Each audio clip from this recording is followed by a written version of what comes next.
Vida e Saúde já está de volta e agora a gente continua aqui a nossa conversa com especialistas, não em saúde agora, especialista em comunicação. A Agatha Lemos está conosco. Ela é especialista em saúde, sim, porque ela é editora associada da revista Vida e Saúde, olha só. Essa revista linda que você já conhece, revista com conteúdo conteúdo irmão do Vida e Saúde aqui do programa, sempre trazendo um dos 8 recursos naturais para se ter saúde, para prevenir e também para curar.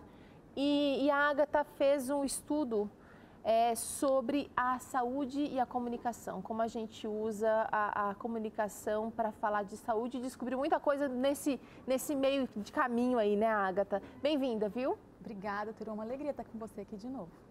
Que bom. Agatha, vamos falar sobre um aspecto da sua pesquisa, da sua tese, que é a questão da promoção da saúde versus a medicalização da vida. É um assunto bastante complexo se a gente pensar, analisar superficialmente, mas a gente consegue tirar algum proveito desse assunto aqui agora. Você sabe do que a gente está falando? Queria pedir para a Agatha definir um pouquinho o que é a promoção da saúde. Vamos começar por aí. Bem, Teru, a promoção da saúde, segundo cartas, documentos de encontros internacionais de saúde, então em 1986 no Canadá, uma carta chamada Carta de Ottawa, eles definiram, eles vão progredindo nessas definições. E a promoção da saúde, voltando outros momentos que a gente conversou aqui, ela tem a ver com a saúde como recurso para a vida, e não o objetivo de viver.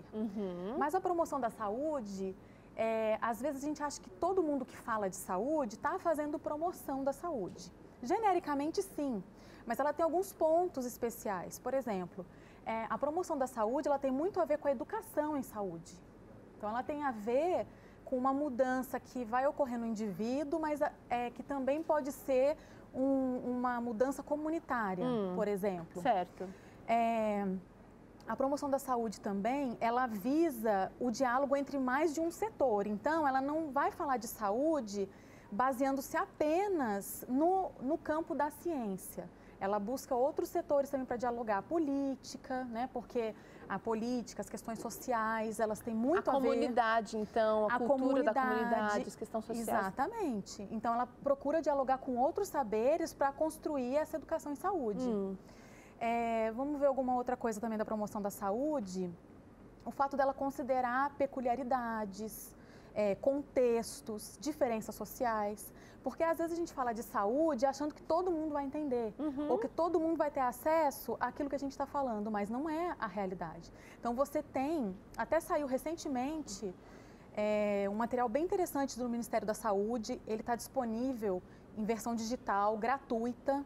É um manual, é um livro também, um manual de alimentos regionais. Então, você vê, por exemplo, a região norte, determinados alimentos, a safra daquele alimento, para que ele serve. Exatamente. E isso é super legal, porque você está considerando o quê? Contexto. Então, não adianta falar de um alimento, um super alimento, que é muito bacana, mas ele não tem na minha região. Que vem lá, que produz uma vez por ano, lá de X país e tem um custo enorme para chegar aqui. Que é super caro, que eu não tenho como consumir. Ou então assim, a promoção da saúde, ela olha tudo isso, é o bem-estar amplo do ser humano. Claro que é uma coisa subjetiva, porque bem-estar amplo, o seu bem-estar é diferente do meu. Então, ela é muito subjetiva, ela encontra barreiras, ela encontra também barreiras de aplicação, porque além dessa questão subjetiva, o conhecimento ele só acaba sendo válido se ele é passível de aplicação. Certo. Se ele não funciona... Não faz sentido. E esse é um grande desafio para quem comunica saúde, para os pesquisadores na área de saúde, para as próprias instituições públicas de saúde, como transformar esse conhecimento numa educação, como fazer com que isso funcione, campanhas que a gente vê, às vezes você vê campanha da dengue, você fala, repete, por que às vezes não tem uma eficácia? Então, a promoção da saúde, ela considera tudo isso, essas barreiras e também essa questão que é muito mais global, Agora, a medicalização, assim, resumidamente, ela tem a ver com duas coisas básicas. Vamos lá. Uma é a dificuldade de se colocar uma fronteira entre o que é normal e o que é patológico. Então, hoje em dia é muito difícil. Coisas que antes eram normais, um exemplo, menopausa. Antes, a menopausa era um estágio da mulher, era uma coisa normal. Outra coisa, parto. O parto era uma coisa normal. Aí, hoje, você já vê debates, coisas às vezes que vão parar... Polêmicas sem fim. Exatamente, coisa que vai parar, às vezes, na justiça. O direito à vida ou não. Então, assim, tem muita coisa que antes era normal, era natural e que hoje ela se torna uma coisa... Se avolumou. É uma doença. Então, por exemplo, toda mulher hoje, ela acredita que ela precisa fazer reposição hormonal na menopausa. Ou que ela vai passar por problemas quase que intransponíveis, porque se pintou um quadro muito mais negro do que a coisa realmente é. Claro que eu não sou médica, eu não posso dizer até onde isso vai ou não. Mas trabalhando a comunicação e a saúde, a gente percebe que isso é algo, digamos que hoje a elite intelectual da área de saúde, que teoriza a saúde, eles se preocupam, né? Existem muitos artigos, muita gente questionando, porque então o que era normal, de repente, não é mais normal. Então, isso é uma coisa complicada. A mesma coisa com o sofrimento. O sofrimento hoje ele é intolerável, né? O sofrimento faz parte da vida. É preciso você sofrer para você galgar os degraus. Certo. As frustrações são importantes.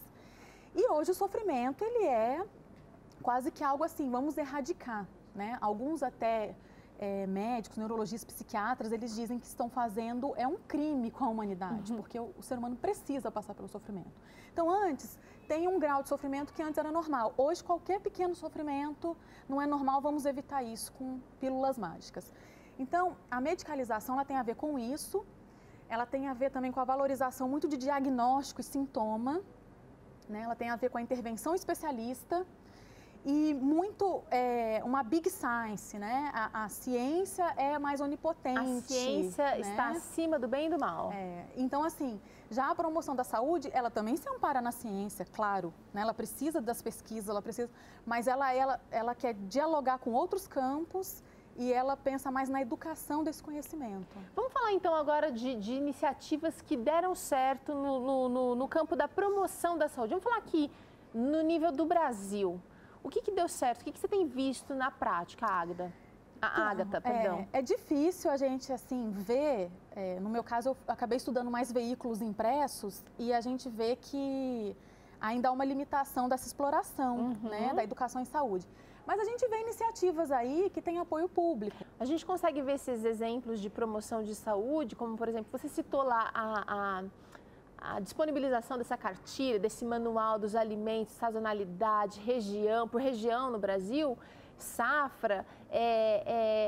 Quando a gente olha um manual desse, a gente não pensa logo de cara, é para a saúde. É uma coisa que, se você colocar em prática, se você fizer um bom uso, vai promover a saúde. Claro. Um outro exemplo disso são você até citou aqui comigo quando a gente estava se preparando para a entrevista, são os parquinhos nas praças públicas, que agora virou, parece que não só os parquinhos, mas aquelas academias para a terceira idade, ao ar livre. Isso é uma iniciativa pública normalmente, né? Às vezes do município, do estado. A gente também acompanha, tem cidades, a gente já fez até matérias, que tem alto índice de longevidade, de qualidade de vida. E são cidades em que ali o município investe. Hoje a gente coloca um educador físico na praça e aí tem os dias da semana e tem aulas. E muita gente participa e isso traz um retorno. E eu acho super interessante porque aí você trabalhar um hábito, né, na pessoa. E você, por exemplo, no caso desse manual, acaba promovendo também uma ação social, acaba promovendo, acaba interligando todas as áreas. Que é o que a gente está falando, que a promoção da saúde ela não vai visar só um ponto. Ela visa o quê? Esse convívio social tem a ver com saúde, né? Mas no caso, por exemplo, do manual que você acabou de citar, ele não é algo para você imprimir e guardar. Às vezes a gente acha que porque está impresso ou porque é um estudo, então é uma enciclopédia, está ali. Não, ele pode ser algo que vai educar você em saúde. Você vai aproveitar o que tem de melhor na sua região, você pode economizar comprando o produto que já é característico e aí você pode pesquisar as propriedades, né? Os nutrientes. Agora, uma outra coisa que chama a nossa atenção também é, agora na questão da medicalização da vida, é que normalmente as campanhas que são feitas, campanhas grandes que a gente consegue ver, está relacionado com doença, com algum tipo de problema já instalado. Exatamente. E aí a gente percebe que a ênfase é dada muito, muito fortemente nos problemas, nas doenças, nos problemas que a gente precisa encarar. Ninguém está dizendo aqui que a gente precisa fechar o olho, que não vai mais vacinar ninguém. Não, essas coisas são necessárias, mas o foco não precisa ser... E a gente vê que isso está acontecendo com muito mais frequência na medicalização do que na promoção da saúde. Exatamente. E uma preocupação, claro, sempre tendo o equilíbrio, ninguém vai deixar de tomar remédio, como você falou, de tomar vacina, isso aí seria uma loucura, né? Mas esse foco, né, ou essa dificuldade de você dizer o que é normal e o que não é normal mais, que é uma coisa muito complicada. Eu vou te dar um exemplo também. É comum a gente fazer, às vezes, exame, e naqueles exames a gente vê ali que mudaram-se os valores de referência. O padrão, né? Legal. Outro dia até estava conversando com um amigo meu enfermeiro, ele disse assim, não, essa mudança aí é para você realmente, iniciativa para não ter dúvida de que a pessoa não vai transpor aquele padrão e não vai ficar doente ou não vai ter... Concordo plenamente, mas aí, trazendo para o lado de quem questiona essa coisa... Se você muda uma porcentagem, ainda que mínima, quantos se enquadram na normalidade? É um número gigante. Então, antes, eu até estava normal, mas mudou esse valor de referência, já não estou mais. Às vezes por um detalhe. Então... E aí você, quem questiona, vai se perguntar, mas quem mudou? Por que mudou? A sociedade mudou, o padrão vai mudar. Então, a gente precisa ficar esperto para não ser simplesmente uma bolinha de sendo manipulada. É claro que a gente não está querendo dizer que essas mudanças não são positivas ou que quem a organiza não sabe o que está fazendo, né? Longe de mim estar dizendo isso.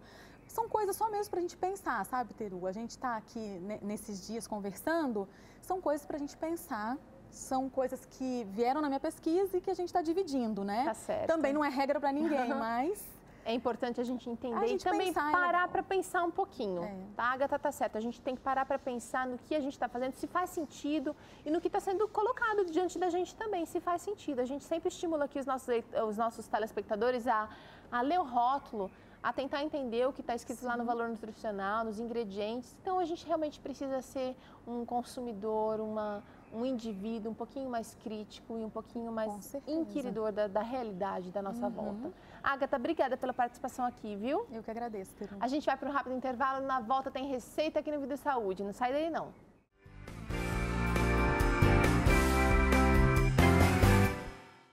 Olá, meus amigos. Hoje nós vamos olhar das coisas de uma forma mais prática. Muitas vezes as pessoas dizem que a religião é um assunto muito teórico, é um assunto muito que não tem a relação direta com a sua vida mesmo prática. É algo que eu vou de vez em quando tem talvez algum batismo, algum casamento, algo que não deve ter uma relação direta com as suas decisões do dia a dia. Mas será que é assim? A verdade é que nós nos relacionamos na vida com base naquilo que eu tenho aqui dentro. Você vai decidir se será honesto ou não de acordo com tudo aquilo que você crê. A nossa vida prática vem das nossas crenças e por isso existem algumas coisas muito interessantes quando nós falamos sobre isso. Às vezes nós não temos tempo de refletir, será que eu vou conseguir pensar? Não, às vezes você tem que reagir. Aconteceu uma situação, você tem que reagir na hora. Essa reação virá com base naquilo que você crê antes. Por isso é muito importante a prática da religiosidade, o estudo da Bíblia, a frequência numa igreja, quando tudo está bem. Às vezes a gente não deixa para fazer isso daí só quando está mal. Eu agora estou doente, agora eu começo a buscar o Senhor. Por que não fazer isso quando você está bem? Quando realmente as coisas na vida estão bem melhores? Isso será uma base para quando as coisas começarem a piorar. Faz já alguns anos, saiu um estudo muito interessante com idosos que estavam internados. Começaram a olhar esses idosos, 455 idosos de diferentes grupos, internados por diferentes motivos. Os hábitos deles eram muito parecidos de vida. estilo de alimentação, fazer exercício, tudo muito parecido. Os pesquisadores dividiram em 2 grupos. Um grupo que, embora sejam iguais às suas práticas de vida, tinham uma característica especial. Eles frequentavam uma igreja pelo menos uma ou mais vezes na semana. Eram, como dizia o estudo, afiliados a uma igreja. Outro grupo não fazia isso, embora alguns desse segundo grupo dissessem que sim, pertenciam a uma igreja, que sim, acreditavam em Deus, ou seja, não eram ateus ou pessoas que não exerciam nenhuma fé, mas eles não praticavam essa fé. Sabe o que aconteceu? O primeiro grupo as suas internações eram menos da metade do tempo do segundo grupo. O segundo grupo tinha uma média de 25 dias de internação no hospital. Aquele pequeno grupo o primeiro grupo que ficava uma ou mais vezes frequentando a igreja por semana, eles acabavam tendo apenas 11 dias de internação. Não foi só naquele início que eles começaram a ir na igreja, só no começo da doença. Isso já vinha com uma prática de muito tempo. Se você deseja desfrutar melhor das bênçãos, no sentido dos benefícios que a Bíblia traz, faça dela um momento prático da sua vida. Você vai comprar alguma coisa, coloque um pouco dessa fé nessa compra. Ah, mas isso não tem nada a ver. Não, veja, isso é realmente correto, ore sobre isso. Ah, será que Deus se interessa se eu vou comprar alguma coisa ou não? E por que não? Se Ele diz na Bíblia que Ele é o nosso Pai, não é o que Jesus diz? Pai nosso que estás nos céus.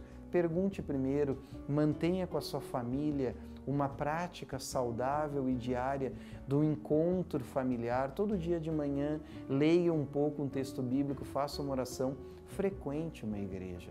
Tenha isso como hábito da sua vida, mesmo que você não esteja com tanto ânimo naquela semana.